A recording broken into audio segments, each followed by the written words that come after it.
is the first night of a new era in Washington, but there is still no end in sight for the partial government shutdown. A total of 800,000 federal employees have been furloughed or working without pay since December 21st. And they won't get their paychecks until the government reopens, which doesn't seem like any time soon. The newly democratically controlled House, with Nancy Pelosi as Speaker, passing a package of bills tonight that would end the shutdown, but without any money for the wall. The president not only digging in his heels, but staging a publicity stunt to steal the spotlight from Democrats, celebrating their taking back of the House. Appearing for the first time ever in the White House briefing room, parading out patrol agents who support his call for a wall, but taking no questions from reporters. Not to be outdone, Pelosi then briefed reporters saying this. We're not doing a wall. Does anybody have any doubt that we're not doing a wall? So there is plenty to discuss. Ryan Liz is here to help us out, so is Nina Turner and Alice Stewart. Good evening. Didn't I warn everybody about this? I said he is no longer going to have the entire spotlight, the entire media narrative. He was going to have to, remember I said that, share it with Nancy Pelosi, and I think that was going to be one of his biggest concerns, something that he's not used to. Ryan, yeah, I was right. He didn't like it today. He didn't like it. He's got that full ensemble of cameras in the briefing room, so he can pop in there whenever he wants and get on the news. So I think he took advantage of it today. The whole day was about the Democrats and the Democratic takeover of the House, and frankly, a lot of the coverage was a sort of celebration of the diversity in the Democratic Party and a lot of firsts in this new House of Representatives. And I think you're right, Don. I think he was sitting there watching it because we know he watches seething. He watches hours and hours of cable TV. We know that. Crazy to say that, but that's what the president does with his time, with his free time. And nothing wrong with cable TV, of course. But he was obviously seething and obviously needed to insert himself into a storyline that he doesn't like because he got beat badly in the midterm elections, and today was the sort of culmination of that defeat. Yeah, but it didn't work. I mean, it had stunt written all over it. I mean, Nina, help me out here. No? Don, I wish I could. I mean, the president he's a whiner. He whines like a baby. He's a liar and he's a whiner. And I think what needs to happen is the Republicans got to go over there and change the president's diapers, Don. That's what this is coming down to, so that he can cut it out, so that the grown folks, the big girls and the big boys, can go around the table, sit around the table, and do what is necessary for this government.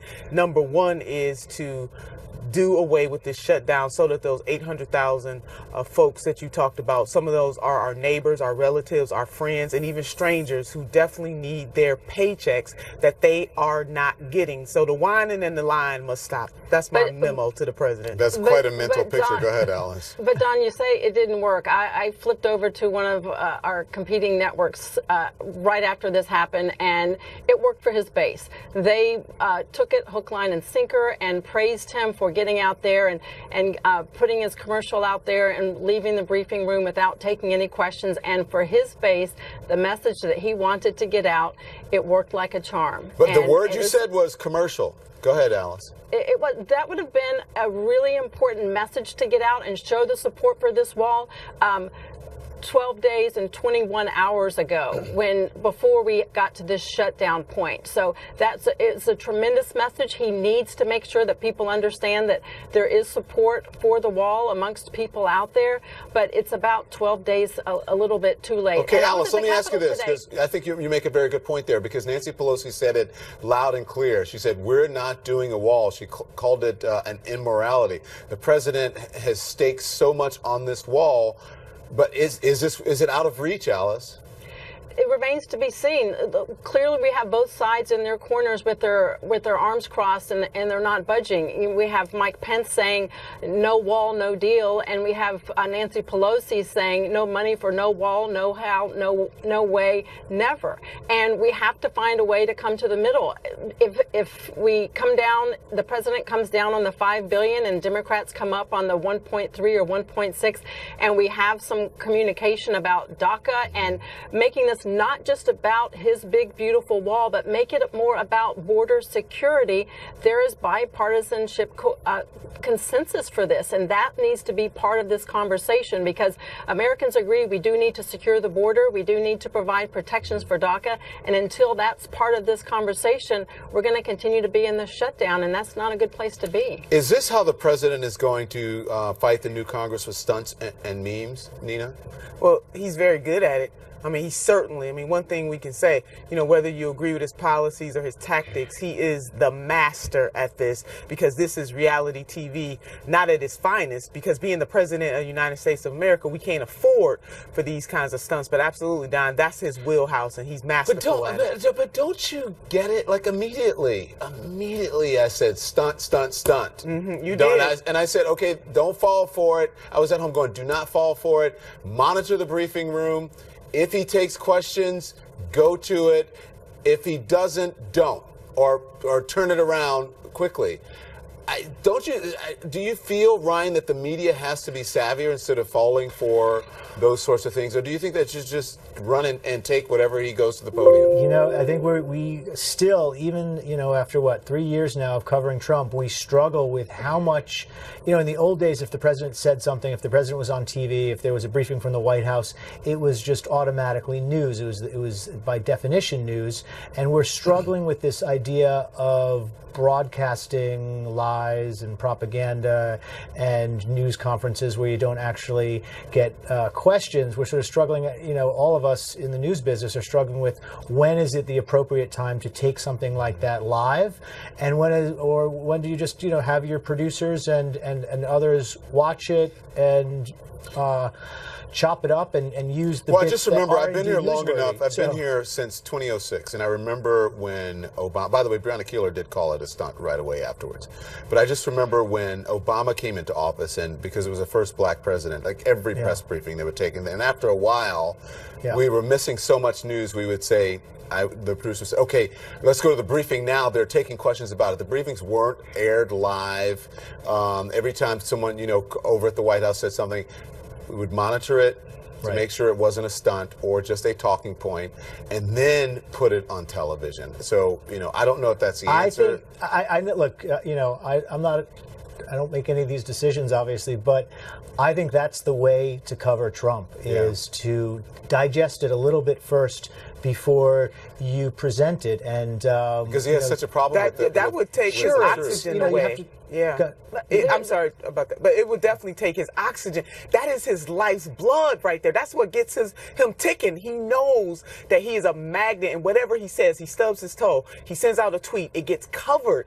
And to the extent that we are not just totally 24/7, 365 occupied, with every move that this man makes, yes, it plays right into his hands. The unfortunate thing is that the press briefing room is such a phenomenal place, and it should be a place where important things happen and big announcements are made, and I hope we don't get to the point where it's a boy who cried wolf. If he says he's going to speak in the briefing room, it should be something monumental. Today was a tremendous historic day here in Washington. It was great to be on the Hill and seeing all these new fresh faces, and unfortunately that, in my view, was something that really kind of distracted from what is a big day here in Washington. Well, can I just say one, just to clarify, the reason to do that, what you suggested, Don, is not to oppose Trump or to harm him in any way, or to to get back at him because he's frustrating. I just think it's a more responsible way to present what's going on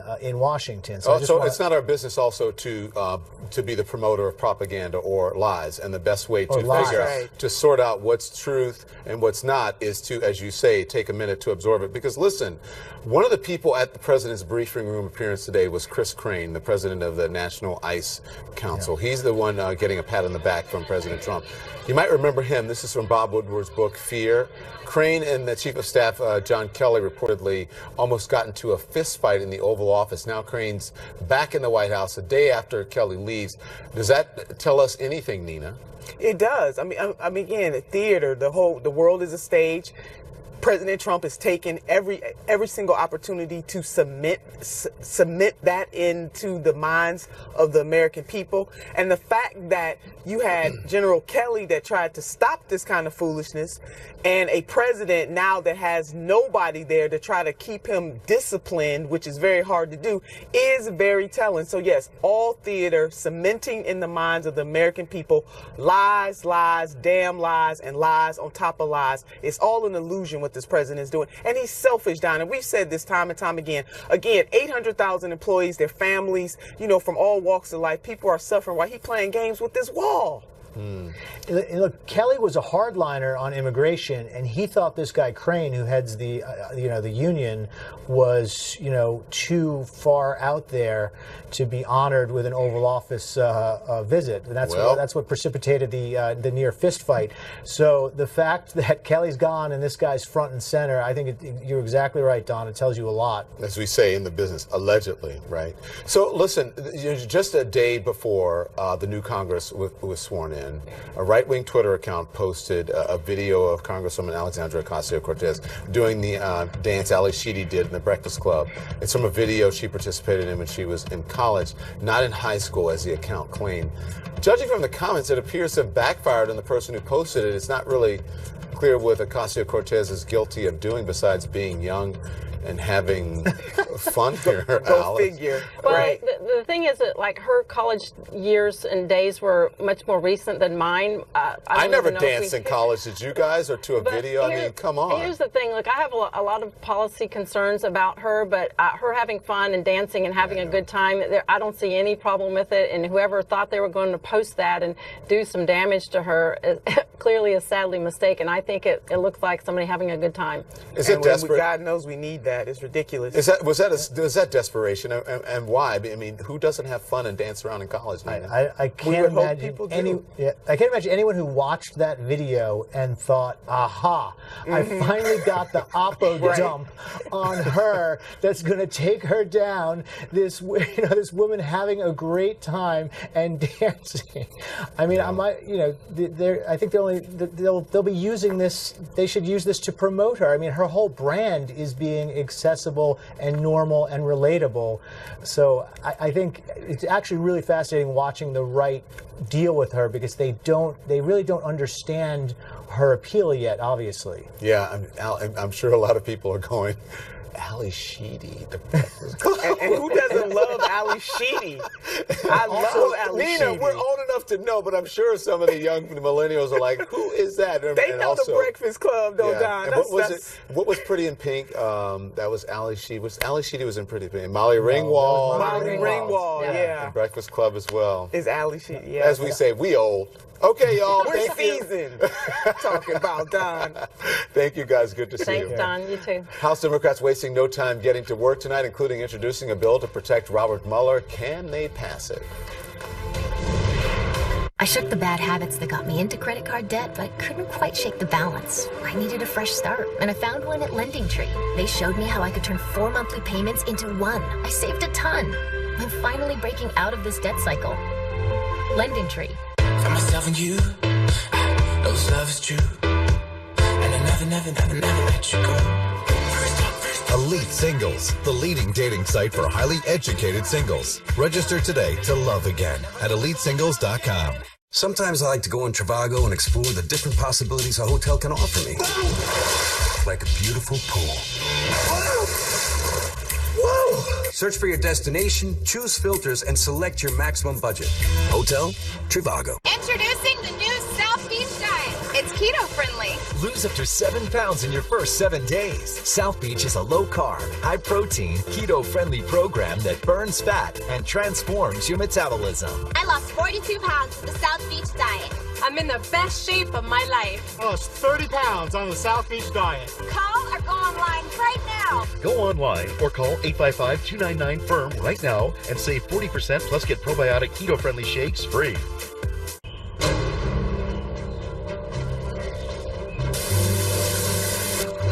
Whether I'm right, whether I'm wrong, whether I find a place in this world or never belong. However you get ready, I've gotta be me. Welcome to the club. Right now, get started with a shave, shower, or oral care starter set for just $5. Only at dollarshaveclub.com. What I am. Knock, knock.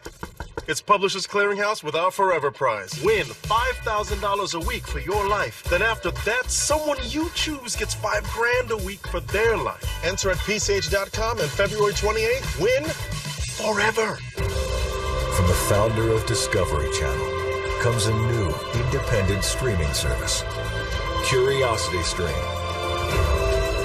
Home of groundbreaking documentaries and award-winning original series.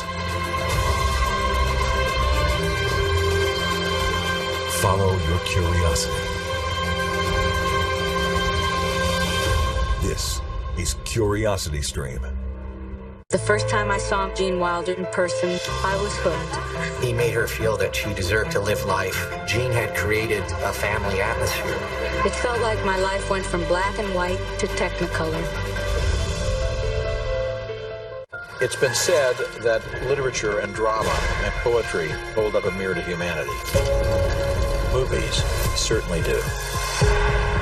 It's like being able to eavesdrop on people's dreams, what they fear, what they hope for, or what they care about. To look at the movies is to know what's going on around you in the world, to feel it.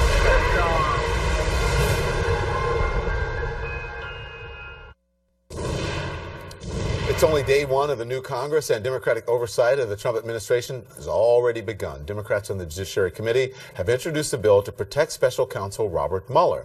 Let's discuss now. Asha Rangappa is here as well as Michael Moore. Good evening to both of you. Good to see you. Happy New Year.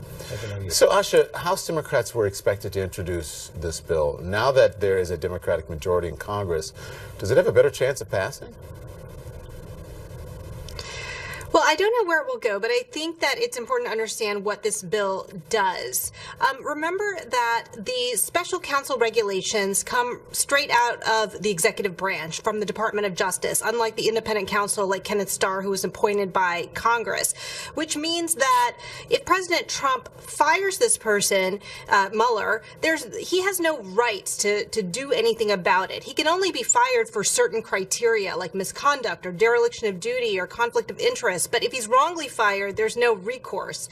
So what this bill would do would allow that to be challenged in court and would effectively bring in another branch. And that's a good thing overall, because otherwise, you just have a showdown about whether, there should be impeachment or something like that. It would escalate very quickly.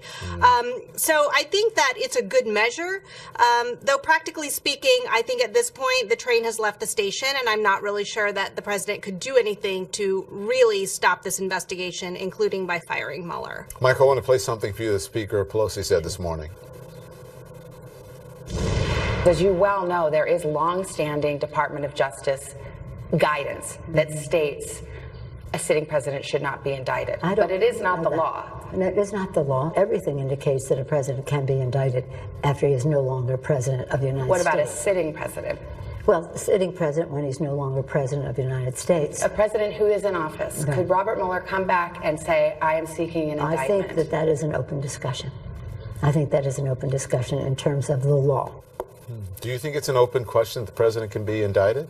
I do, and I think that guidance is just that. It's guidance. It's not a statute. It's not the law. It's a policy, and policies and guidance can be changed. I mean, we know that, and there can be disputes and disagreements, and whether or not those are in effect. I mean, there's some rules right now for the Department of Justice that say that department attorneys are not supposed to give credence and follow guidance from other agencies. So I think it's an open question. One thing that we could see would be an indictment of the president that remains sealed until he leaves office.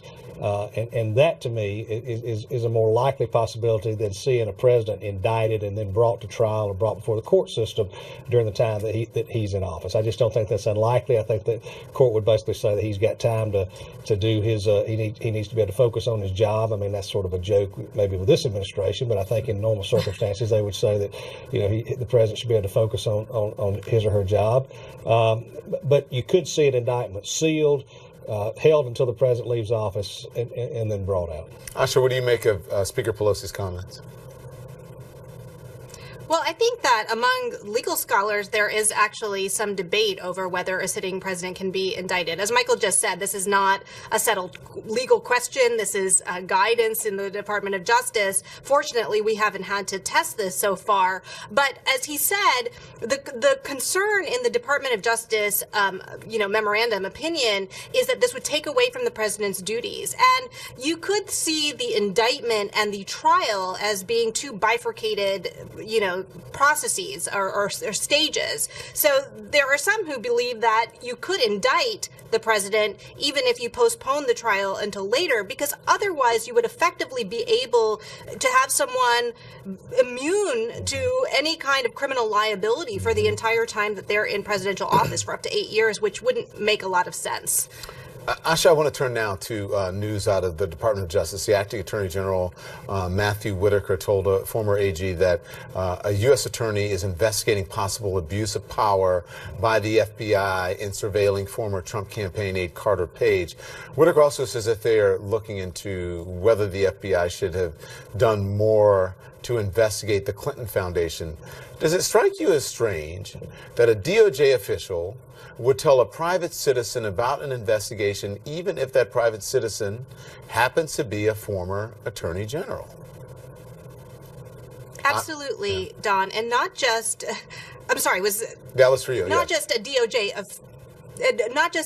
official. This is the acting attorney general of the United States, whose job is to lead this entire department. It's not only inappropriate, but it calls up again all of the questions that have been raised about the appearance of conflict that he has when it comes to many of the things that are going on in this department, and particularly when it comes to the FBI and things relating to the Mueller investigation or Russia. And I think what's really disconcerting is that his job is to avoid the appearance of any conflict. So even if he has decided not to recuse because of prior comments that he's made, he has an affirmative duty to mitigate any further appearance of a lack of impartiality. And it seems to me that he is just continuing to disregard that. And that is really, to the detriment of the entire Department of Justice, in my opinion. Michael, the former Attorney General Jeff Sessions confirmed that the DOJ was looking into this back in March of 2018, and it looks like it's still going on. Does that tell us anything about these investigations? It does.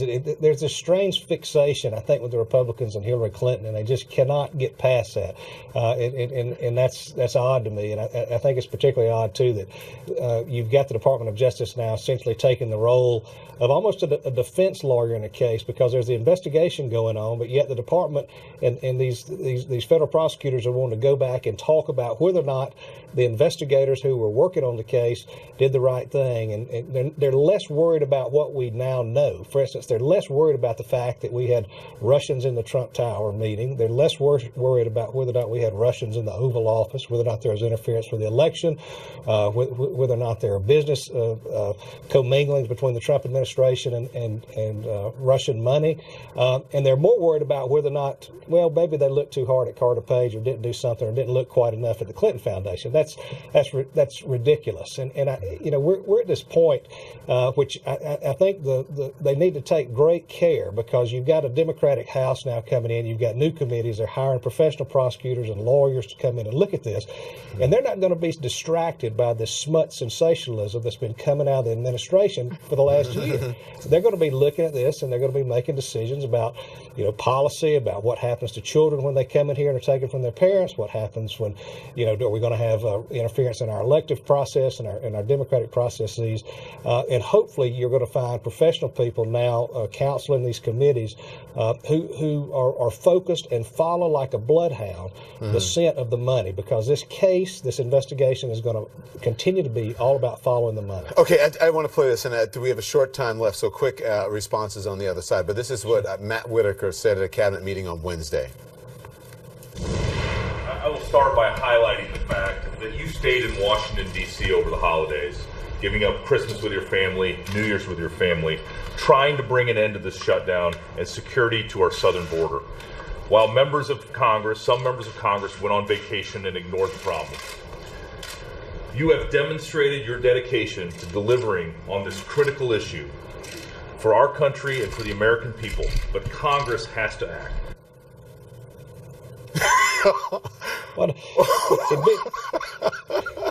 You're the best. You're so good, boss. I love you. Yeah, it's the pat on the back meeting. It's not the cabinet meeting anymore. And the remarks would always be so much more sincere if they didn't have to be typed out before the meeting, wouldn't they? I mean, when they have to look down and read their accolades, you know, it's like having to tell your date, look down the note and say, "Boy, you look pretty tonight." I mean, that's ridiculous. I mean, this whole thing is a charade. Is that appropriate, Asha? I mean, he is the acting attorney general. Are comments like that appropriate? He needs to lead this department and show that it is independent of politics and policy decisions. They are there to implement policy priorities that the administration puts forth. But, to comment like that at a cabinet meeting is not appropriate, and again, just compounds many of the other questions that have already been raised about whether or not he can separate his political leanings or views from his job as in leading the Department of Justice. I'm so happy that you two are here. You're such great Americans. I mean, just 2 days after New Year's, you took it upon yourselves to come in, and you're just such patriotic people. I'm just so happy for you. You're the best host on CNN. I'll let that read my name.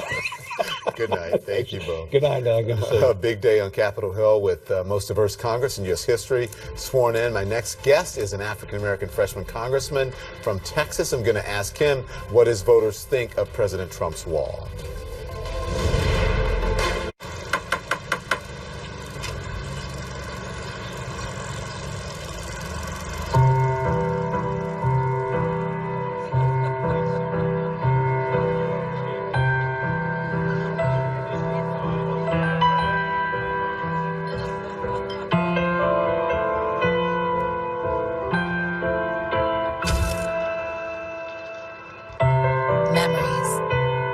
We deliver by delivering.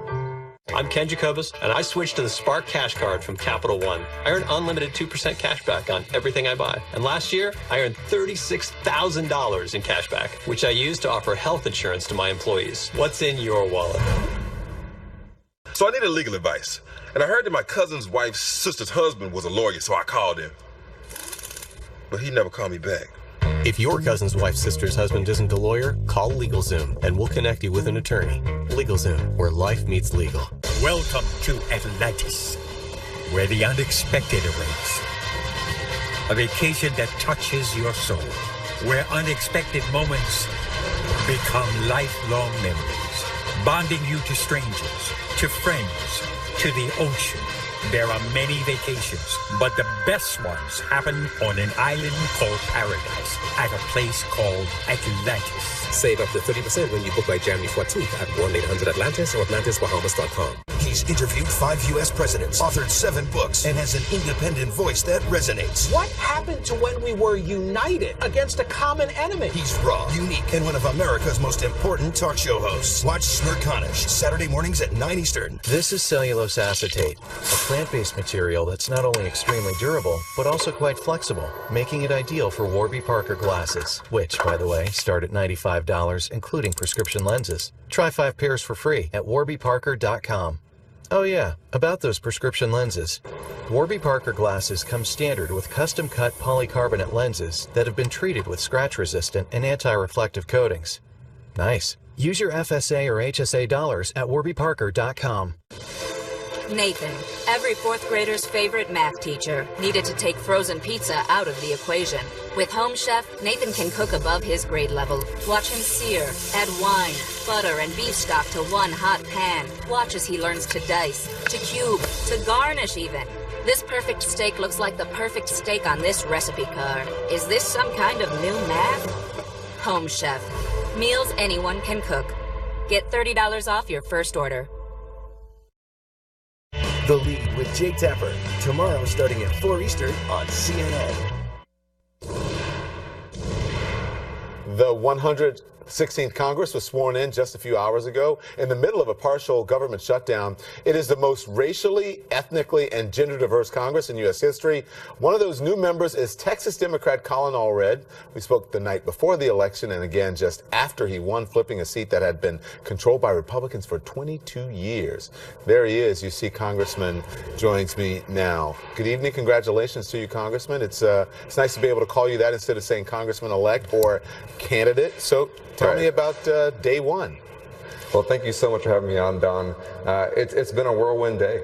We've had a lot happening here. I introduced a resolution today to defend the ACA, to make sure that people with pre-existing conditions could get the coverage that they needed. We're going to vote to reopen the government to try and make sure that we're keeping our commitment to the American people. There's a lot going on. It's an interesting time. We're going to talk about all those things.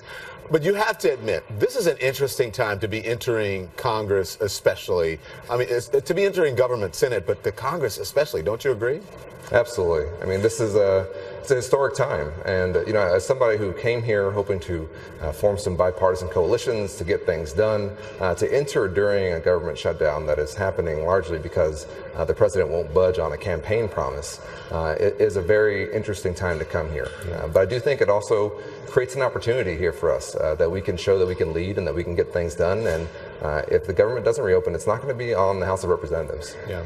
Well, that leads me to my next question. You represent a state with the longest stretch of border with Mexico. Mexico was supposed to pay for this wall, but now the government shutdown over funding is, funding for it. Yeah. Do Texans want a wall, you think? I know my constituents don't, and I know that this is not the most effective way for us to secure the border. We have bipartisan consensus that we need to secure the border, that we are committed to that. We are voting for that tonight, for a budget that will do exactly that. It's what the Senate voted for just a few weeks ago. But we don't believe in wasting money. If we want to spend $5 billion on something, I can think of a few other projects that are much more needed in my area. Just be honest with me. Did you say today, after all this went down, because so much happened, did you say, what have I gotten myself into? Well, I've been thinking that for a while now. So. All right, good. I'm glad you're honest about it. Yeah. Listen, I asked you on the eve of your election what was the most important thing to you, and here's what you said. Watch this. By far the largest issue is healthcare. Everywhere I go, every event that I have, people talk to me about healthcare. They are worried about what nearly happened in the last congressional session, which my opponent, Pete Sessions, voted to repeal the ACA, and we were one thumbs down away from John McCain from losing protections for people with pre-existing conditions. That's something that really shouldn't be a partisan issue. It affects people of every political stripe, and it's something that we should be able, I think, to find some consensus on if we can get people of goodwill there. So just today, some 17 attorneys general appealed a Texas federal judge's ruling last month declaring the Affordable Care Act unconstitutional. I understand that you introduced a resolution related to the ACA. What is it? Yeah.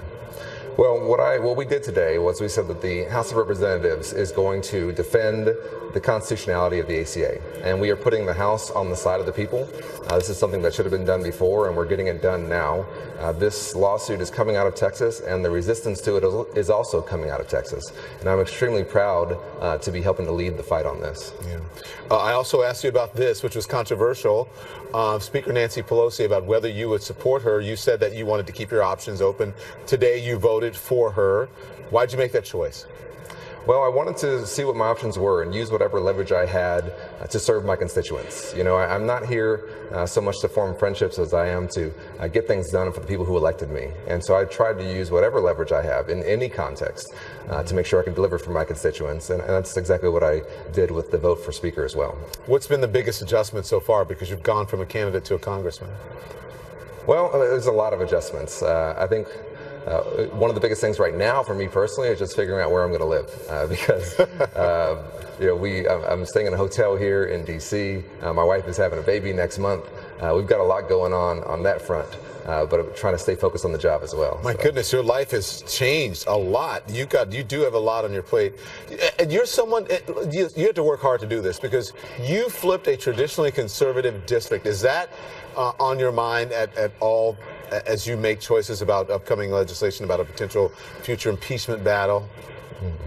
Well, that's a good question. You know, I try to see things and think about them not in a political context, especially when I'm casting votes. I try to think about what's best for my constituents. And Don, this is not my seat. This seat belongs to the people of my district, and they're going to judge me based on the performance that I do here in D.C. and in the work that we do in the district. Well, let me just ask you right there, because a lot of your constituents are conservative. That's why I asked that question. Yeah. Well, I think we also have a lot of people who identify otherwise, and so I think we have a broad mix in my district. And I actually think that in this case, doing what's right is also good politics. Yeah. No funding for the wall? Absolutely not. Yeah. No. So there you have. How does this end? Do you know? Well, I know that we are committed to border security, to funding smart efforts to secure the border, to making sure that we reopen the government and keep our commitment to the American people and to the federal workers who some are working right now without pay. This is on the president. We have picked up the Senate's bills that they passed to fund the government, and we're going to pass those exact bills. And so basically we have to say yes to what you just said yes to, and we'll see whether or not the president will sign that. Congressman Allred, thank you. Good luck to you. Thanks so much, Don. And congratulations on the baby. Thank you. A resident doctor fired after shocking social media post claiming that she would deliberately give Jewish patients the wrong medication. A doctor. Where's all this hate coming from? This is your wake-up call. If you have moderate to severe rheumatoid arthritis, month after month, the clock is ticking on irreversible joint damage. Ongoing pain and stiffness are signs of joint erosion. Humira can help stop the clock. Prescribed for 15 years, Humira targets and blocks a source of inflammation that contributes to joint pain and irreversible damage. Humira can lower your ability to fight infections. Serious and sometimes fatal infections, including tuberculosis and cancers, including lymphoma, have happened, as have blood, liver, and nervous system problems, serious allergic reactions, and new or worsening heart failure. Tell your doctor if you've been to areas where certain fungal infections are common, and if you've had TB, hepatitis B, are prone to infections, or have flu-like symptoms or sores. Don't start Humira if you have an infection. Help stop the clock on further irreversible joint damage. Talk to your rheumatologist. Right here, right now. Humira.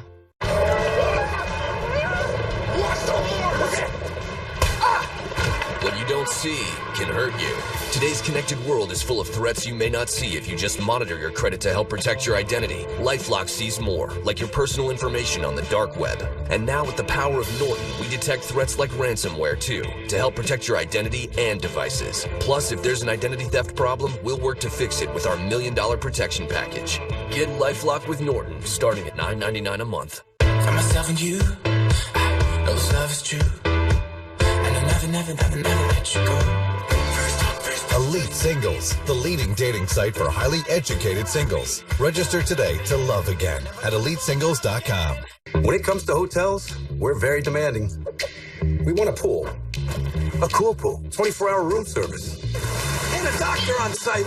Just select the filters you need, and Trivago will compare prices from hundreds of websites worldwide. Hotel Trivago. Hi, I'm Gilda Radner, and okay, now. People want to know what made you funny. From the time I was a kid, I loved to pretend. She was the very first performer chosen for the cast of Saturday Night Live. There, Rosanna, there. They just loved her. I basically stole all of my characters from Gilda. I can do almost anything if people are laughing. It's the story of my life. Marijuana has unleashed a green gold rush across our nation. It's creating $10.8 billion in new wealth a year. And every day, it's transforming more and more Americans into millionaires. In an historic event, former Speaker of the House John Boehner reveals how you could become one of them. Join him online for the American Cannabis Summit. To secure your spot, text YES to 76280. It's free to attend. Text YES to 76280. These folks, they don't have time to go to the post office.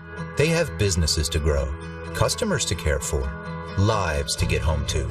They use Stamps.com. Print discounted postage for any letter, any package, anytime, right from your computer. All the amazing services of the post office, only cheaper. Get our special TV offer, a 4-week trial plus postage and a digital scale. Go to Stamps.com/try and never go to the post office again.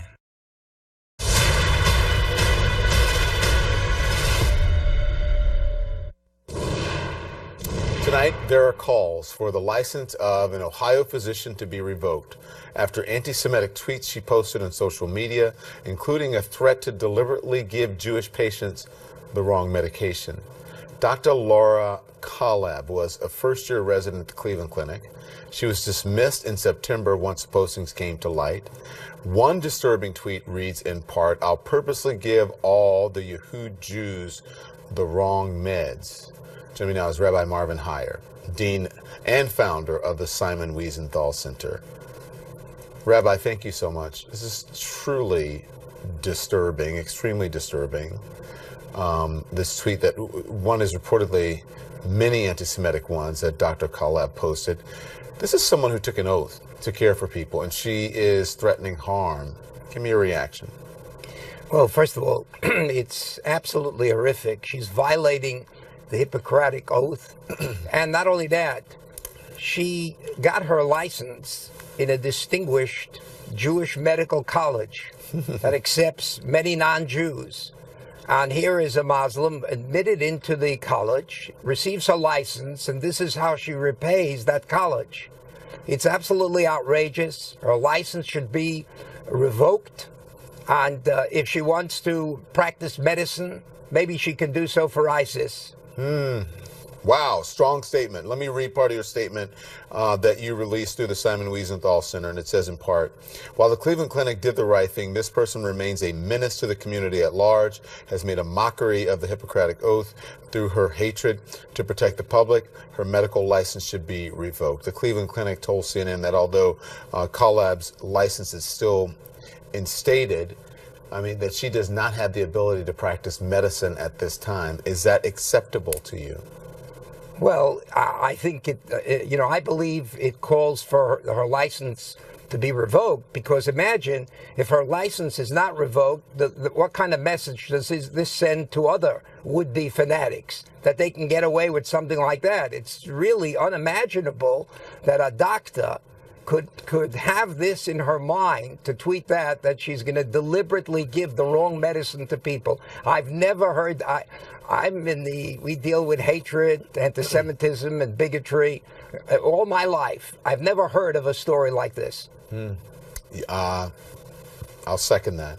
So I want to put some stats up for you. Okay, Rabbi, this according to the FBI, hate crimes rose 17% in 2017, a jump that was partly driven by a spike in anti-Semitic incidents. In that same time period, crimes targeting Jews increased at a rate of 37%.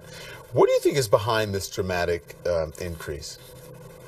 Well, first of all, I think a lot of it has to do with the fact that the state of Israel, for example, this year, the state of Israel, for the first time, Jerusalem was recognized as the capital of Israel, West Jerusalem.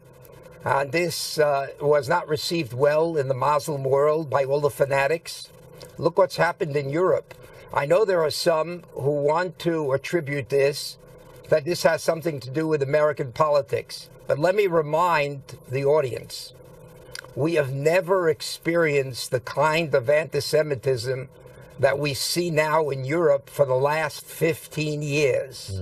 For 15 years now, 38% of Europe's Jews say they want to leave Europe. And this has not happened last year. This has been going on for a decade. Why? And if we answer that why question, we'll maybe come to the answer to the question, why did the terrible event happen in Pittsburgh? Because anti-Semitism is back in vogue. And let me make one other point on. Hitler would be the most shocked of anyone in the world. 2 hours before he committed suicide, he predicted that it would take centuries for anti-Semitism to take hold again in the world and for National Socialism to be ripe again. He was wrong. It's ripe all over the world, every place in Europe, in Canada, in the United States, and in Great Britain. Rabbi, I thank you for your time. The stats, listen, you spoke about other stats. The ones I talked about were FBI, which would be the United States. But again, you're right. It's awful. I don't know what's going on. Hate has been around forever, but this has to stop. And we appreciate you coming on CNN. Thank you so much. Thank you. Thank you. We'll be right back.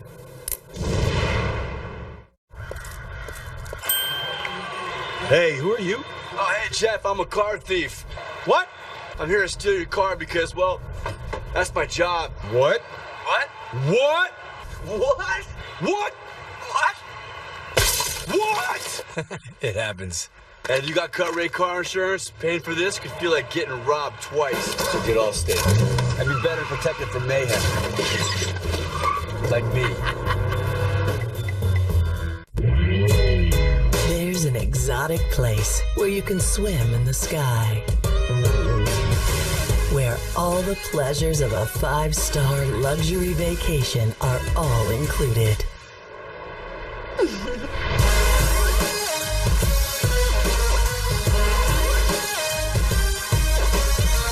Sandals Grenada.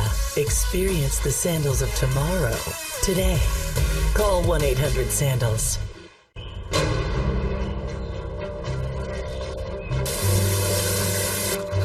Whether I'm right, whether I'm wrong, whether I find a place in this world or never belong. However you get ready, I've gotta be me. welcome to the club. Right now, get started with a shave, shower, or oral care starter set for just $5. Only at DollarShaveClub.com. What I am. Want to win $5,000 a week forever from Publishers Clearinghouse? Win $5,000 a week for your life. Then after that, someone you choose gets $5,000 a week for their life. Enter at PCH.com and February 28th, win forever. I'm a do-it-yourselfer. So when I needed legal advice, I just decided to go to law school and handle it myself. Just kidding. I hated school. If you aren't interested in becoming a lawyer yourself, call LegalZoom and we'll connect you with an actual attorney.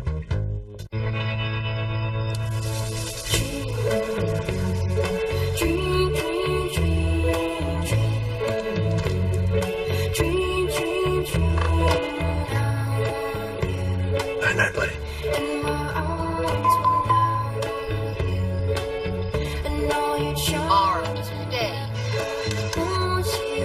Turndown service, brought to you by ADT, a smart home with 24/7 protection, designed and installed just for you. Triple points, all restaurants. Triple points? How did Gary figure that one out? I don't even get double points. I hate you, Gary. Go to CompareCards.com, where you can search and apply for credit cards based on the perks you like most. Just compare cards. Breathe freely fast with Vicks Sinex. My congestion's gone. I can breathe again! I can breathe again! Oh. Vicks Sinex. Breathe on. Closed captioning brought to you by OnlyMeso.com. Mesothelioma. It's all we do. With 7 offices across the country, let us come meet with you. Call us at 1-800-213-8000. Today in the House, 235 Democrats, 199 Republicans kicked off the 116th Congress. There are 435 seats in Congress, so with some quick math, we know that leaves 1 seat empty. And that empty seat is for North Carolina's 9th Congressional District. In that district, the election results from November are still not certified. The results now have the Republican Mark Harris leading Democrat Dan McCready by 905 votes.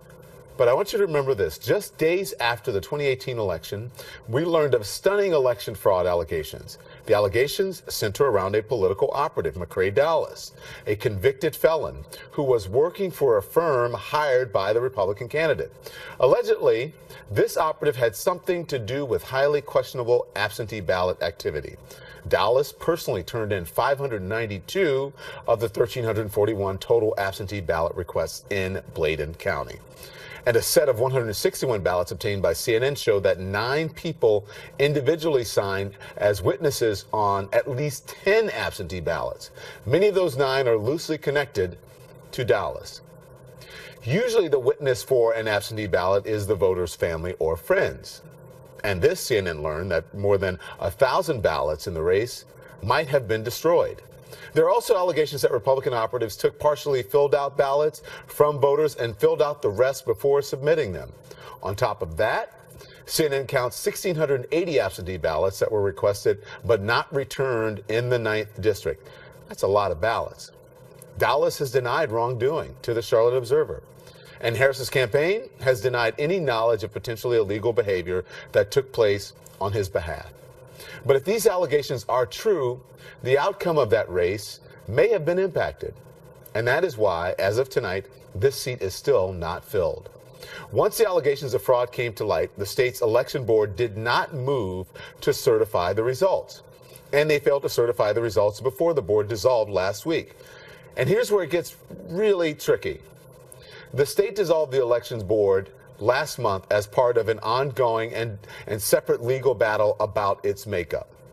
There is a new law governing the board that goes into effect at the end of the month. Then the board can move to certify results. But in the meantime, it won't happen.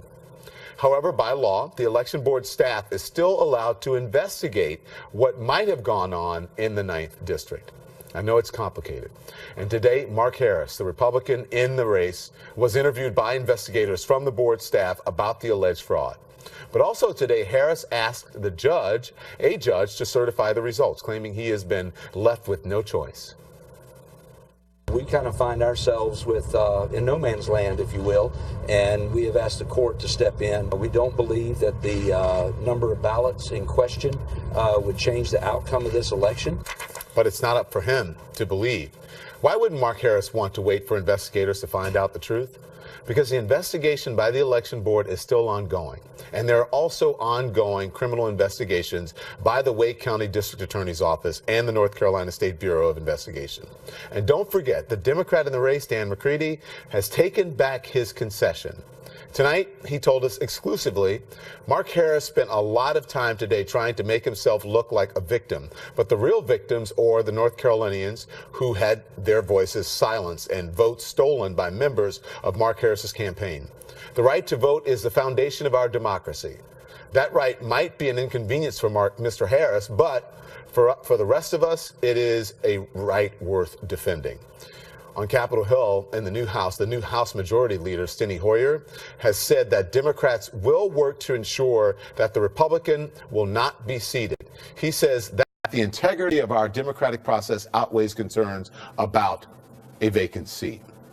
So yes, it is a no man's land when it comes to North Carolina's 9th Congressional District. There's no hearing date set for Harris's new petition in court. We have no answers yet from any of the investigations into the alleged fraud. And the local paper, the Charlotte Observer, says a new election, if it were to happen, might not take place for months. What we do know is that there are almost 800,000 people without someone representing them in Congress today, all because someone, a Republican operative, working for a firm hired by the Republican candidate, might have tried to cheat to win. We'll be right back. Minimums and fees, they seem to be the very foundation of your typical bank. Capital One is anything but typical.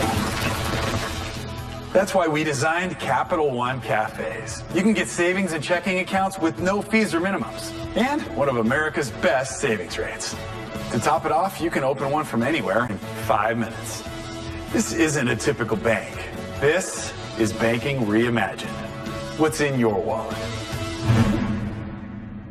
Sometimes I like to go in Trivago and explore the different possibilities a hotel can offer me. A beautiful swimming pool. A Caribbean beach. Whoa! Okay. Start planning with Trivago. Search for your destination, choose filters, and select your maximum budget. Trivago will compare prices from hundreds of websites worldwide to find the ideal hotel for you. Hotel Trivago. Our yard could really use some work. Do you know any good landscapers? You know, I think I do. I need quotes from your top 4 guys and check their credentials and customer reviews. You can't expect your neighbors to do everything Home Advisor can. So just ask Home Advisor. For myself and you, I know this love is true. And I never let you go.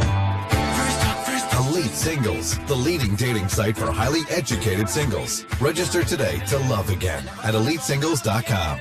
Welcome to Atlantis, where the unexpected awaits. A vacation that touches your soul, where unexpected moments become lifelong memories, bonding you to strangers, to friends, to the ocean. There are many vacations, but the best ones happen on an island called Paradise, at a place called Atlantis. Save up to 30% when you book by January 14th at 1-800-ATLANTIS or AtlantisBahamas.com. This is Gilda Radner, her voice and her writing. People want to know what made you funny. From the time I was a kid, I love to pretend. They loved her. The comedian gets the most unfunny thing in the world. She felt that she could be of help, and that's exactly what she did. It's the story of my life.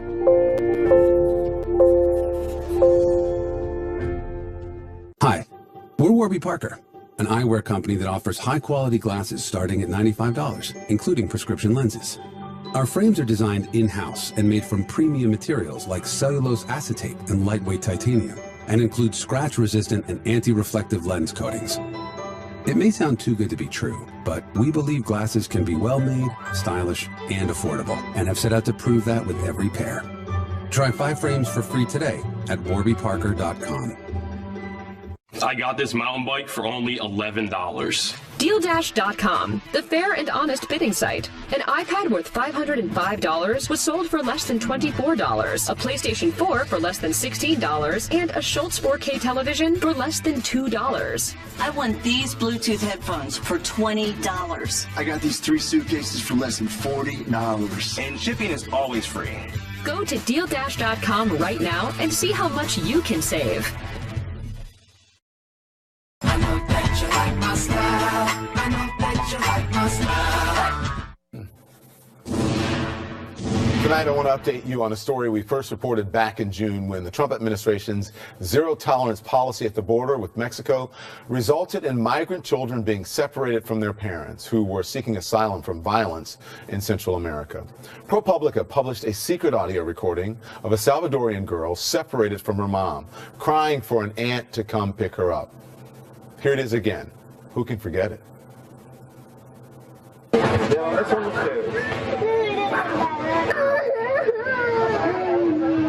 llores.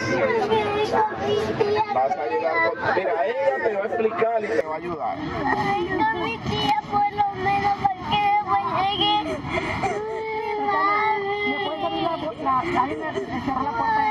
Que me venga a traer mi tía para allá. Well, fortunately, little Allison was reunited with her mom, Cindy. Gary Tuckman tells us where they are now.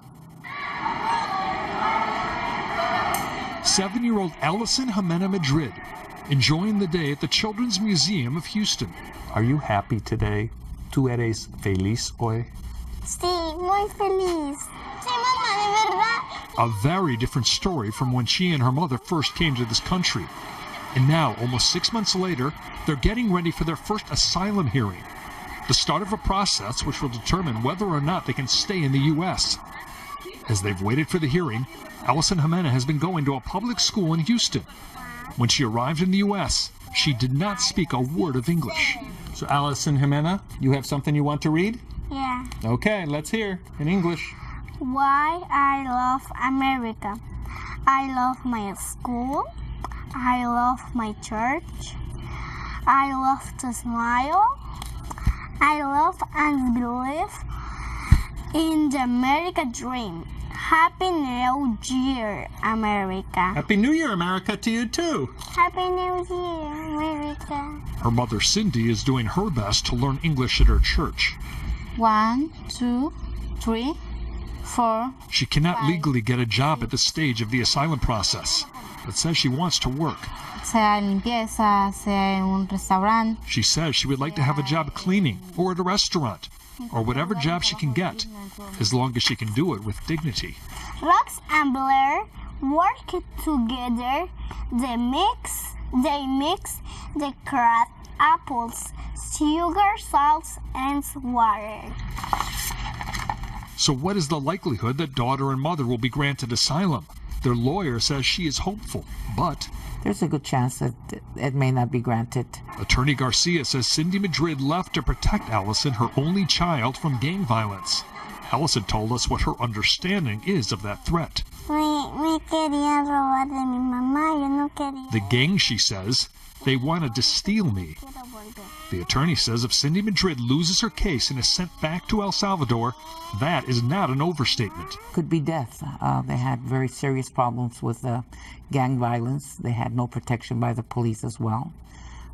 So we're not expecting anything good if she is returned back home. Allison Jimenez says Houston is now her home. It is a sunny day when friends stick together. El fin, the end. The finish. Okay.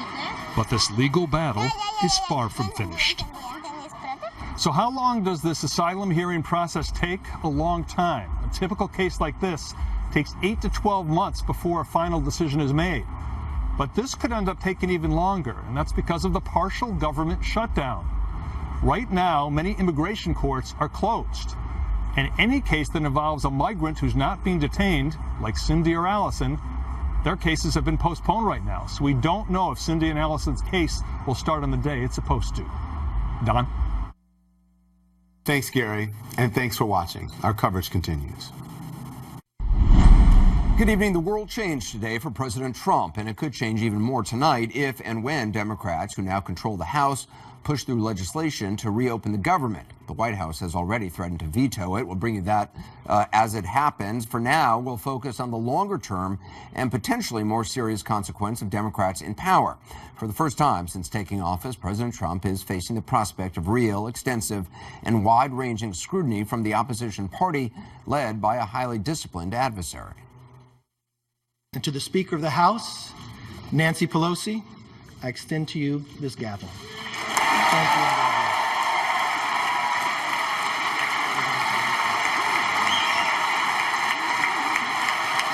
That happened at about 2:30 Eastern Time. About 90 minutes later, markets closed with the Dow Industrials nearly 700 points lower on the day.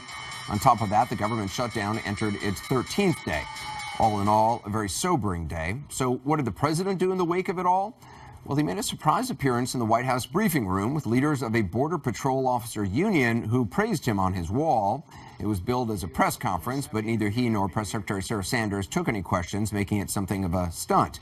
He also put up another one of those weird Game of Thrones movie-type posters of himself on Instagram, this one saying, "The wall is coming," which is the subject for the ridiculous a little bit later tonight. We'll also talk later about whether movie posters and briefing cameos are just shiny objects to distract from more serious matters, like the not-so-shiny, very real bottom line the president now faces. A whole new world for him, one in which the Speaker of the House is a member of the opposition party, and she's not ruling out impeachment. We shouldn't be impeaching for a political reason, and we shouldn't avoid impeachment for a political reason. So we'll just have to see how it comes. She says she wants to go slow, but the new Democratic chairman of the House Armed Services Committee, Adam Smith, says it's not too soon to be talking about it. His colleague today, Congressman Brad Sherman, actually took the step of introducing articles of impeachment, which makes him an outlier for now. But it does underscore how potentially serious this could get for the president, who, as you know, is now being investigated along with his company and his now defunct charity by Robert Mueller's team, by the Southern District of New York, by the New York Attorney General. And now you can add Congressman Elijah Cummings' House Oversight Committee to that mix, and the House Judiciary Committee, now chaired by Jerry Nadler, who's long been calling for more investigation. We have to find out exactly what was going on. We have to look at the Russian interference with the campaign and what did the president know about that and to what extent did he cooperate with that, if he did. We have to look at his business dealings and his lying about that. We have to look at the fact that he surrounded himself with crooks, and we have to get to the bottom of this. Well, today he took a step in that direction, introducing legislation to protect Special Counsel Mueller. He told Armando Raju he wants to hear from Acting Attorney General Matt Whitaker whether he's willing or not. Still trying to get a date, and they're figuring out a date. We'll see what happens. Will you send a subpoena to him if he doesn't? We will if we have to. And now, for the first time in the Trump presidency, the opposition party has subpoena power. Whatever you think of the acting attorney general, or the president for that matter, it's a far cry from the days when a chairman of the House Intelligence Committee who's friendly to the White House can go to the White House, get talking points from someone there, and then later pretend to have just briefed the president on the very same White House talking points. Today I briefed the president on the concerns that I had about incidental collection and how it relates to President-elect Trump and his transition team, and the concerns that I have. What I've read bothers me, and I think it should bother the president himself and his team. Well, the White House-friendly Devin Nunes no longer runs the Intelligence Committee. Congressman Adam Schiff does, and just about an hour ago, he made news saying he's preparing for a committee vote to send the unredacted transcripts from all their interviews to Special Counsel Mueller. Again, you can see the change of power in the House as a good thing or a bad thing, but good or bad, one thing is beyond debate. It is now a different world politically for this president and this administration. We'll, of course, bring you the House budget vote tonight when it happens, but first, some perspective from California Democratic Congressman Eric Swalwell, who serves on the Intelligence and Judiciary Committees. I spoke to him just a short time ago. Congressman, today Speaker Pelosi said that the incoming House will be, quote, for the people. Do you think voters are going to view multiple investigations into the president as for the people? Well, it'll be for a balance of power on many abuses of power that we've seen in the past. But we can't miss the opportunity to also do what they sent us here, which was to collaborate on infrastructure, passing the DREAM Act, having background checks, and reforming prescription drugs. And Anderson, those are all things that Donald Trump said he wanted to do, including even at last year's State of the Union, but a Republican Congress never brought forward. So we're going to put that forward, but we're also not going to shirk our oversight responsibilities. Some of your fellow Democrats on the House Judiciary Committee introduced legislation to protect the Mueller investigation. Even if that bill were to pass in the full House, McConnell has made it clear he doesn't see a need for it, won't bring it to the Senate floor for a vote. So is a House vote anything more than just symbolic? Does it matter? Well, we also hope that it will build momentum on the Senate side, that vulnerable senators will see that the will of the American people is that they want this investigation protected, and that it'll, it's already passed in a bipartisan vote on the Senate Judiciary Committee, and hopefully would come to a full vote. But Mitch McConnell, by not allowing this to come forward, is suppressing the will of the majority of his own members. And so I think it's going to take outside voices. You saw today Cory Gardner's already coming forward, talking about ending the shutdown by not having wall approval, and he's in a tight seat. There's other Republican senators in a similar fashion. So I think you're going to see pressure build. But do you think this is what we're going to see a lot of over the next 2 years, bills that pass the Democratic-led House and yet really have no chance at all of passing a Republican-led Senate?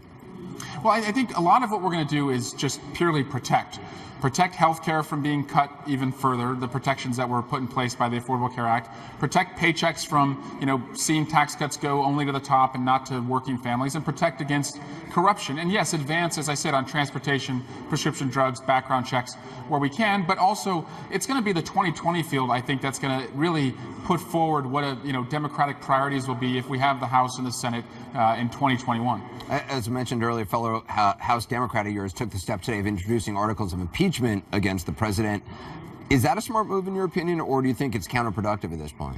No, it's not a move that I support. This president, Anderson, may be impeached, but we're certainly not there with the evidence. We are going to, look where Republicans were unwilling to look before and build an airtight case if that's what's necessary, seek bipartisan buy-in, and make sure if we go that way, the American people understand why. But we should not be as reckless with the facts as Donald Trump is, and we should give him probably a fairer investigation than he deserves. Well, just lastly, the upcoming vote in the Intelligence Committee to send Mueller its unredacted interview transcripts. What do you expect Mueller to learn from them that he doesn't already know? Well, he'll see that in the basement of the House Intelligence Committee are just boxes of transcripts that have lies of witnesses who came before us, were not straightforward. Some of them, like Roger Stone, have had to amend their testimony over and over because of free press reporting that showed that he wasn't straightforward. And so I hope those witnesses are held accountable and that it helps Bob Mueller's investigation. Congressman Swalwell, appreciate your time. Thanks. My pleasure. So we're seeing divided government play out tonight as we speak, and challenges to the president have been coming all day. I want to talk about it. CNN chief legal analyst and former federal prosecutor Jeffrey Toobin joins me, also USA Today columnist and CNN political analyst Kirsten Powers, and former Republican senator and presidential candidate Rick Santorum. Jeff, you heard Congressman Swalwell talk about the very real consequences when the Intelligence Committee turns over those unredacted witness testimony. Do you buy that? Yes, I think it is significant. I I don't know if any of those statements will be proven to be false, but you could not bring a criminal case without the actual transcript. So it is an indispensable, it is a necessary but not sufficient step for Mueller to bring these cases, and it's only logical, it's only fair for him to have these to do a complete investigation. Senator Santorum, how worried would you be if you're the president and you don't have an ally like Devin Nunes running the House Intelligence Committee anymore? Look, I mean, this for the president, this comes down to two things. Number one, impeachment, and the House is going to do what the House is going to do. The Senate will never, at least given the current state of play right now, is not going to come anywhere close to impeaching the president. The second is simply things that they can do to harass the president. And this is one of those harassment things. I mean, it's not going to touch the president. There are people that may have said things that under oath that turned out to be wrong. Again, that doesn't really do anything other than create more smoke, but no real fire for the president. Kirsten, do you think Democrats in the House should be cautious on how they approach the prospect of impeachment? And we've talked about this before. In our next hour, I'm going to speak with the Congressman Jerry Connolly, who's now in the majority of the House Oversight Committee. And he says he's already seen enough, just with the president being an unindicted co-conspirator in the Cohen filing. Look, I mean, Donald Trump is obviously extremely unpopular with the base of the Democratic Party, and so it's understandable that there are people who want him out of office any way possible, and are letting their passion probably get a little ahead of themselves and not considering that the kind of blowback that can come from these kinds of actions. And we've seen this in history when there has been overreach. So I think the position that Nancy Pelosi has staked out, which is really the position of the Democratic Party at this point, is you need to wait for the investigation. And if we get to a point where you have a president who's been indicted, for example, then yes, you should start looking at possibly impeaching him. But I don't think based on what they have in front of them at this point, that there are any impeachable offenses that, at least, as far as I think the average American would look at it, would feel it would be appropriate to be doing that. Nancy Pelosi and Jerry Nadler, the chairman of the Judiciary Committee, they are so aware of the precedent of 1998 when the House Republicans rushed ahead with impeachment, knowing there would never be 67 votes in the Senate to remove President Clinton.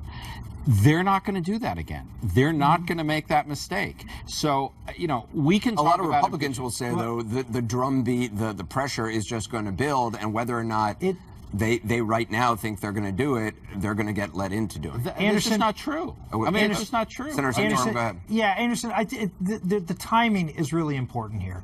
I was there in 1997 and 98. Bill Clinton had just gotten reelected, and these things came out, and the drumbeat started.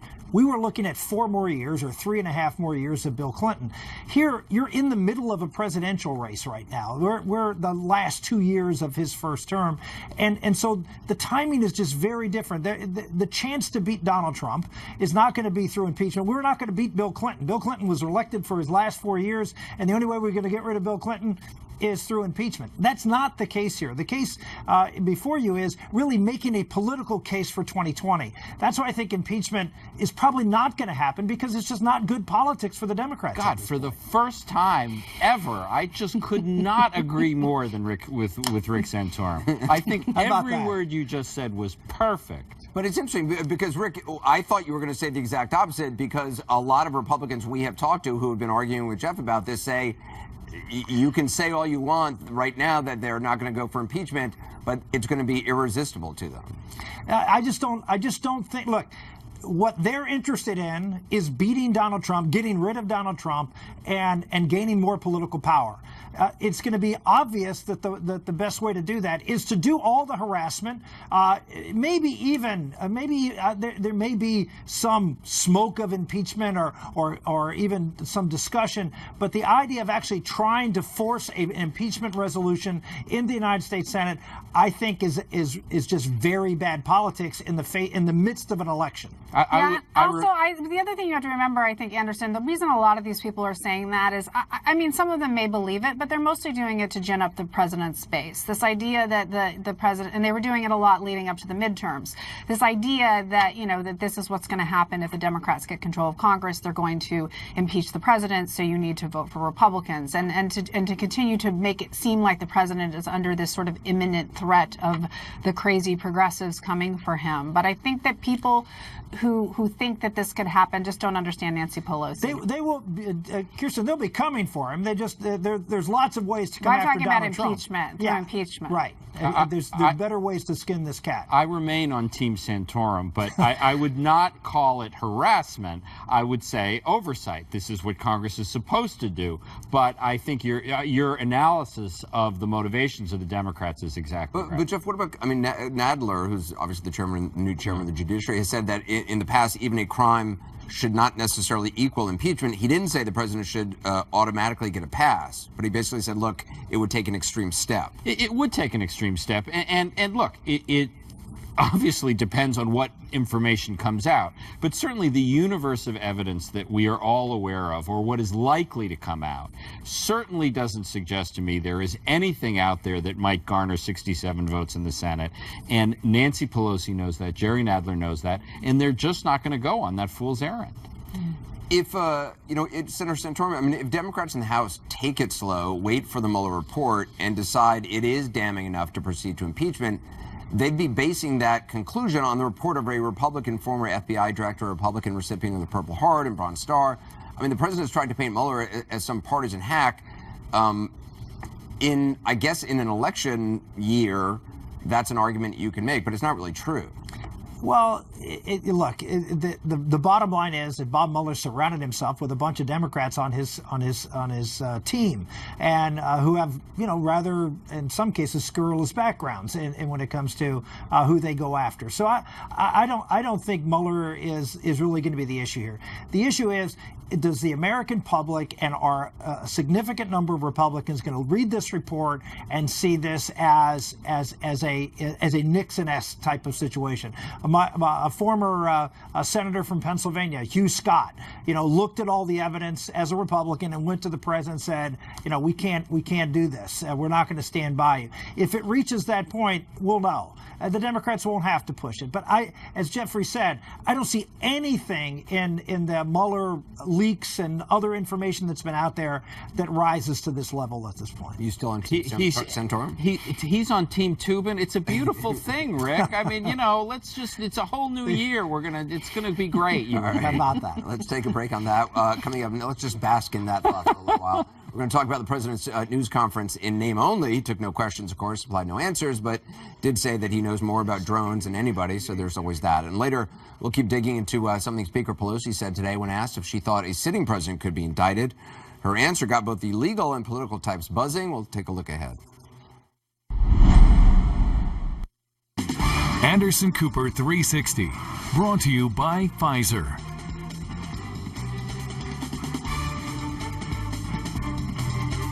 I'm Ray, and I quit smoking with Chantix. Smoking, it dictates your day. I didn't like something having control over me. I wanted to stop. The thing is I didn't know how. Chantix, along with support, helps you quit smoking. Chantix reduced my urge to smoke, and to the point that I could quit. When you try to quit smoking, with or without Chantix, you may have nicotine withdrawal symptoms. Some people had changes in behavior or thinking, aggression, hostility, agitation, depressed mood, or suicidal thoughts or actions with Chantix. Serious side effects may include seizures, new or worse heart or blood vessel problems, sleepwalking, or allergic and skin reactions, which can be life-threatening. Stop Chantix and get help right away if you have any of these. Tell your healthcare provider if you've had depression or other mental health problems. Decrease alcohol use while taking Chantix. Use caution when driving or operating machinery. The most common side effect is nausea. For me, Chantix worked. Boom. End of story. Talk to your doctor about Chantix. Please allow me to introduce myself. I'm a man of wealth and taste. Pleased to meet you. Hope you guess my name. Come on.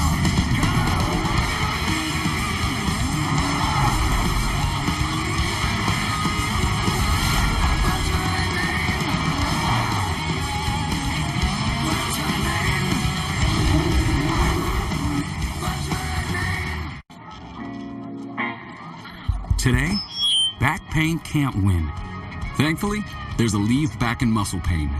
Aleve targets tough pain for up to 12 hours with just one pill. Aleve Back and Muscle, all day strong, all day long. These folks, they don't have time to go to the post office.